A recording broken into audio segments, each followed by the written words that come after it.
Hello and welcome to the 11th round of the Women's Candidates 2026.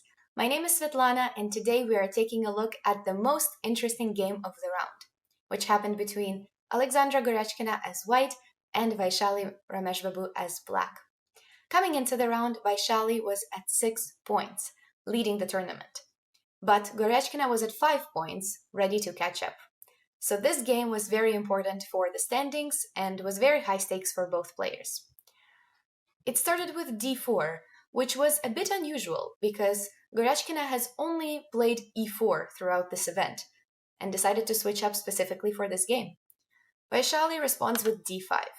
She has been very solid in this tournament, responding d4 d5 and e4 e5, which is as solid as it gets. The game continued with knight f3, knight f6, and now c3. This is a trendy line nowadays that often goes into the London system.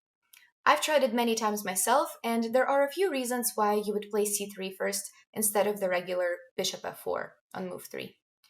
One of the reasons is that on c5, white can now take this pawn and support it with b4, and the c3 move is helpful in defending this pawn.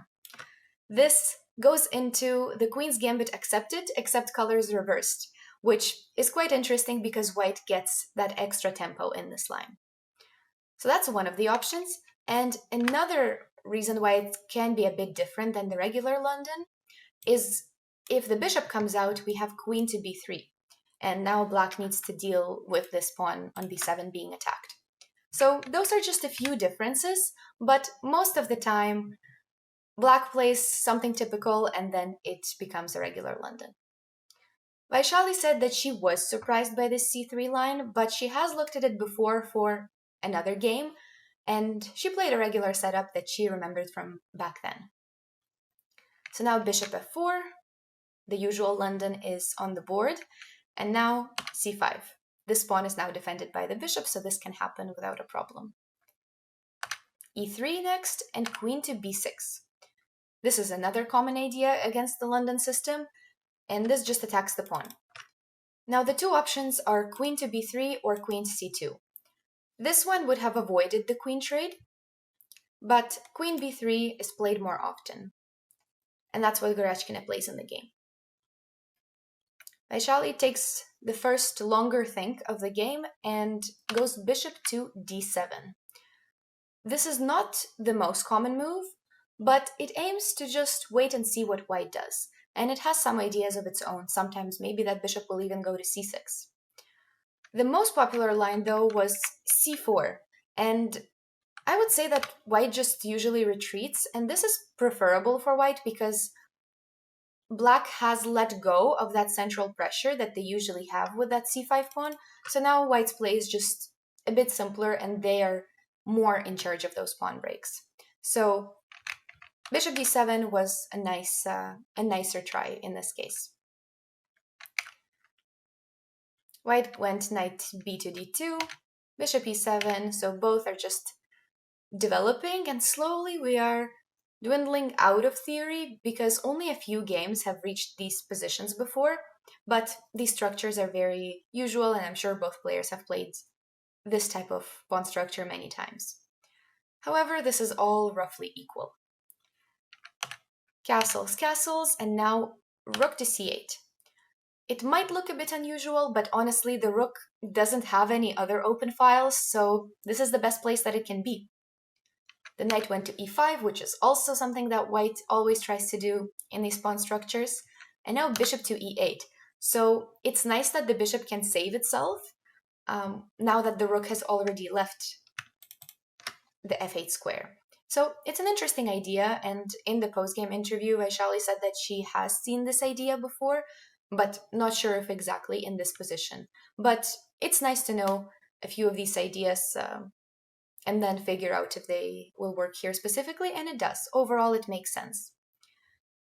White doesn't really have any issues either, so these positions are a bit calm for the next while and roughly equal. So the bishop comes here instead, the knight comes out, and now f4. Definitely white wants to start something in the middle game, and that's one of the ways to do it. It is hard to know how to break through here for either white or black, so both are just trying to optimize their pieces.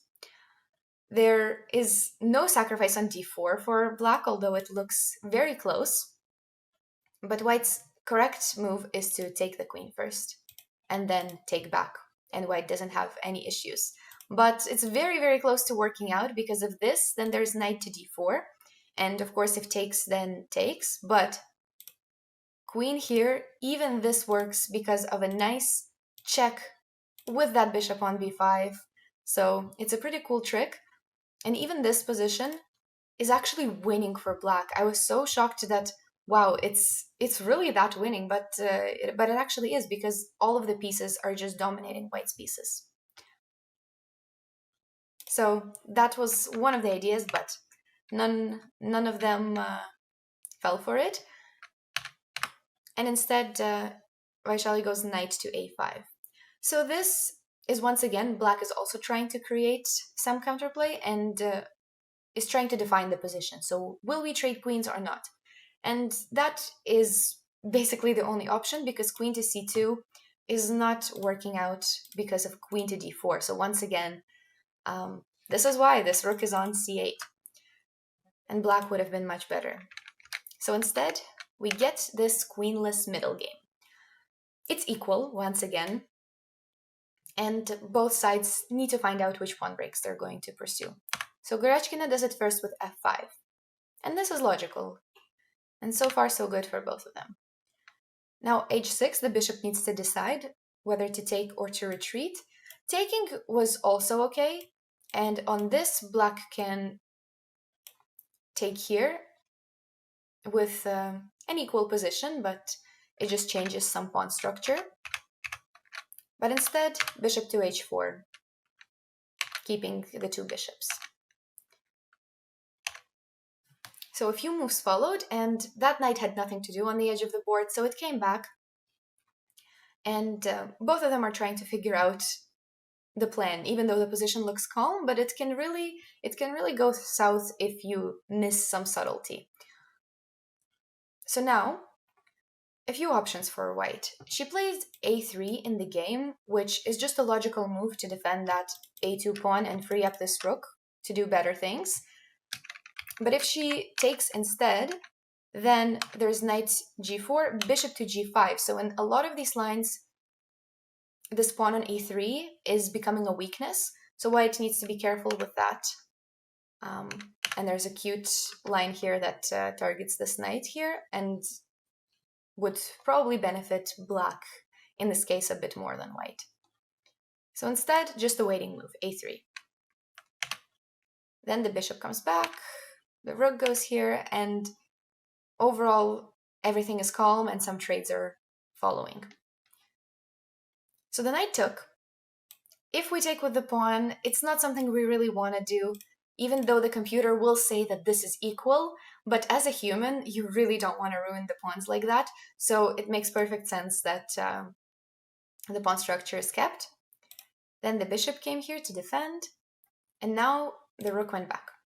Both sides for now are just shuffling pieces, preparing some tricks, so still, every one of these moves needed to be calculated, and we got one more trade going on.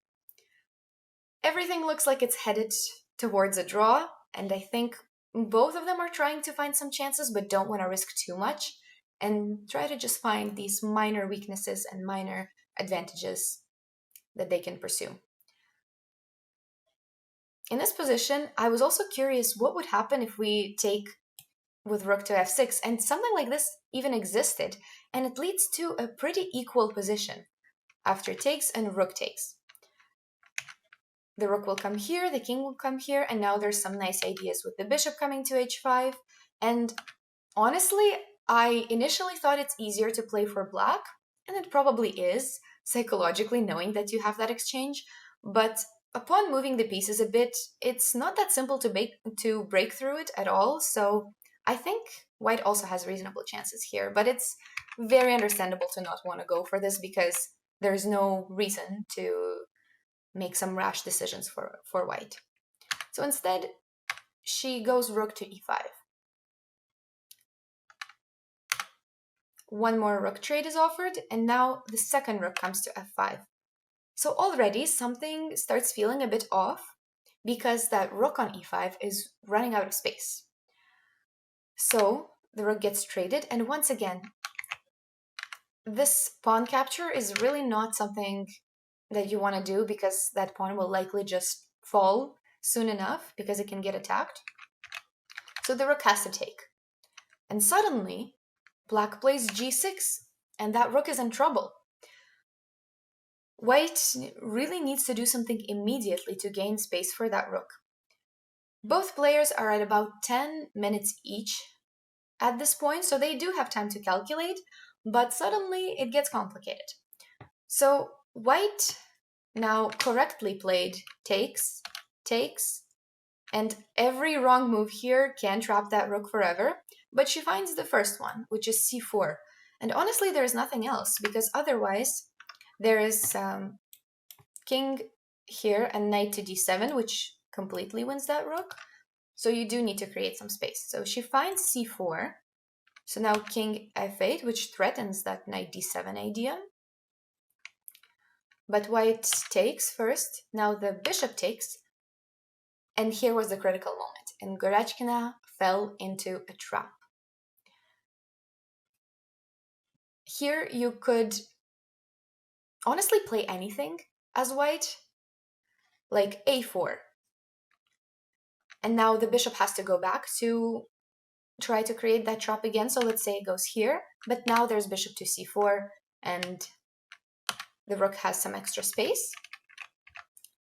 Or you could play king up, and once again the bishop needs to go away. For example, if like this, then that pawn on c5 is hanging, and if like this, then there's bishop to c4. And something like this would still be roughly equal. But she played bishop to c4, which looks completely natural, and Goryachkina has avoided almost all the danger already, but it still wasn't enough. Now only one move wins for black. If you haven't seen the game yet, then try to find it yourself. You can pause the video if you want to try to find it, but the move that Vaishali played and that led to a winning position was bishop to c6. It's a very easy move to miss, just a nice retreating move, and suddenly the rook has nothing to do.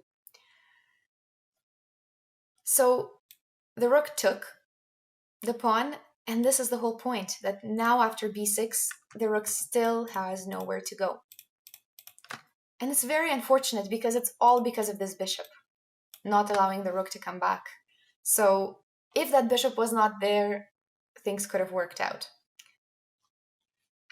So if the rook comes back, then there is knight to d7, trapping it. So it decides to give away, to give itself away for that bishop.